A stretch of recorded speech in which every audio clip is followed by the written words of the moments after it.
ಮನೆ ಮುಂದೊಂದು ಹೂ ಆಗಿದೆ, ಅದ್ರ ಸಾರ್ಥಕ್ಯ ಎಲ್ಲಿದೆ ಅಂತ. ಅದಕ್ಕೆ ವಾಸನೆ ಗೊತ್ತಾಗುತ್ತೋ ಇಲ್ಲೋ ಗೊತ್ತಿಲ್ಲ ನನಗೆ. ಆದರೆ ಹೂ ಆಗಿದೆ ಅಂತ ಸುತ್ತಮುತ್ತ ಇರೋರು ಗೊತ್ತಾಗುತ್ತೆ. ಹೂ ಇದೆ ನೋಡ್ರಿ, ವಾಸನೆ ಬರ್ತಾ ಇದೆ ಎಲ್ಲೋ ಮಲ್ಲಿಗೆ ಹೂ. ಅದಕ್ಕೆ ಒಂದು ಮಲ್ಲಿಗೆ ಹೋಗಿತ್ತು ಮನೇಲಿ ತೂಗು ಹಾಕಿಬಿಡಿ ಗುಟಕ್ಕೆ, ಆ ಕೋಣೆ ತುಂಬ ವಾಸನೆ ಇರುತ್ತೆ.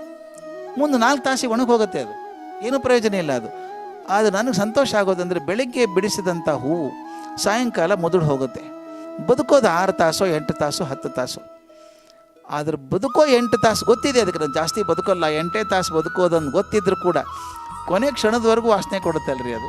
ಇರೋದು ಎಷ್ಟು ದಿವಸ, ನಾನೇ ಯಾಕೆ ಕೊಡಬೇಕು ಅಂತ ಅನ್ನಲಿಲ್ಲ.